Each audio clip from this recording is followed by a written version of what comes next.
Audio Jungle.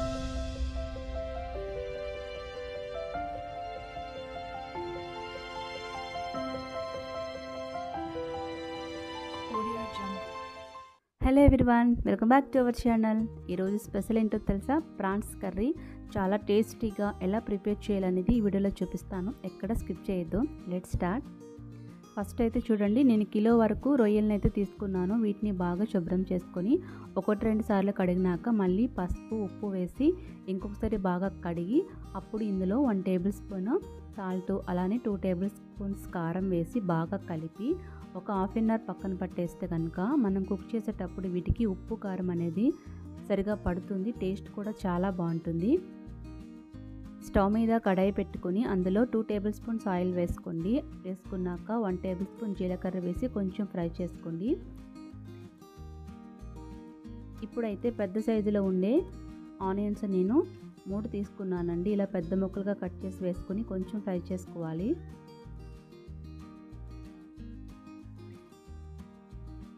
ఇప్పుడు ఇందులోనే చిన్న ముక్కలుగా కట్ చేసిన అల్లం 1 ఇంచు, అలానే ఒక 4-5 వెల్లుల్లి రెబ్బలు వేసుకొని ఇంకొకసారి బాగా కలుపుకోవాలి.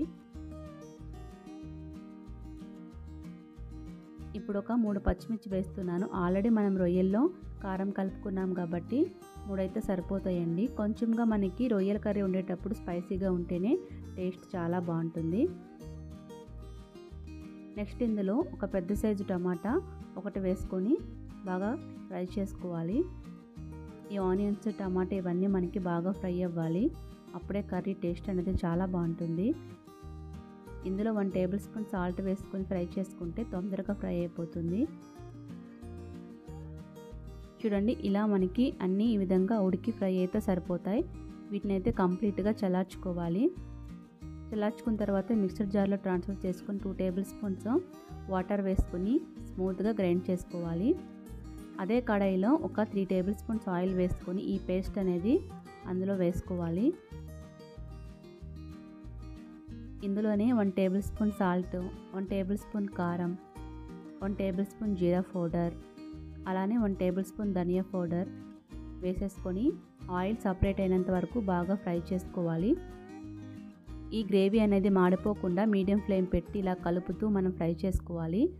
గ్రేవీ మాడితే మాత్రం మనకి టేస్ట్ అనేది పూర్తిగా చేంజ్ అయిపోతుంది. ఇప్పుడు ఇలా ఆయిల్ సపరేట్ అయిన తర్వాత మనం కలిపి పెట్టుకున్న రొయ్యలు వేసి మొత్తం రొయ్యలకి గ్రేవీ పట్టేటట్టు బాగా కలిపి ఒక 15 మినిట్స్ పాటు రొయ్యల్ని ఇందులోనే ఫ్రై చేసుకోవాలి మూత పెట్టకుండా. ఈ పద్ధతిలో ప్రాన్స్ కర్రీ సేమ్ హోటల్లో తినేటట్టే ఉంటుందండి, అంత టేస్టీగా.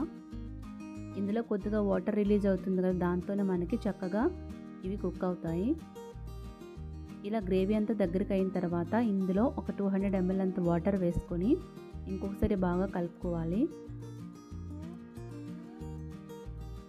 ఇప్పుడు ఇందులోనే 1 టేబుల్ స్పూన్ గరం మసాలా వేసుకొని అలానే కొద్దిగా కసూరి మేతి కూడా వేసుకుంటే నీచు వాసన రాదు, టేస్ట్ కూడా చాలా బాగుంటుంది. ఇప్పుడు మూత పెట్టి మీడియం ఫ్లేమ్ పెట్టి ఒక 15 మినిట్స్ కుక్ చేసుకుంటే రొయ్యలు అనేవి మనకి బాగా మెత్తగా ఉడికిపోతాయండి. చూసారు కదా, గ్రేవీ కూడా మనకు దగ్గరగా అయిపోయింది. లాస్ట్లో కొత్తిమీర వేసుకొని స్టవ్ ఆఫ్ చేసేసుకుంటే చాలా టేస్టీగా ఉండే ప్రాన్ కర్రీ అనేది మనకు రెడీ అయిపోతుంది. అచ్చంగా రెస్టారెంట్లో ఎలా తింటామో అంతే టేస్ట్ అండి. ఇప్పుడైతే సర్వ్ చేసుకోవడమే. చాలా టేస్టీగా ఉండే రొయ్యల కర్రీ చాలా సింపుల్గా ప్రిపేర్ చేసి చూపించాను. చూసారు కదా, ఒక్కసారి ఇలా ట్రై చేసి చూడండి, చాలా టేస్టీగా ఉంటుంది. వీడియో నచ్చితే కనుక లైక్ కొట్టి షేర్ చేయండి. అలానే మంచి వీడియోస్ కోసం, టేస్టీ రెసిపీస్ కోసం మన ఛానల్ని అయితే సబ్స్క్రైబ్ చేసుకోండి please. Thank you for watching.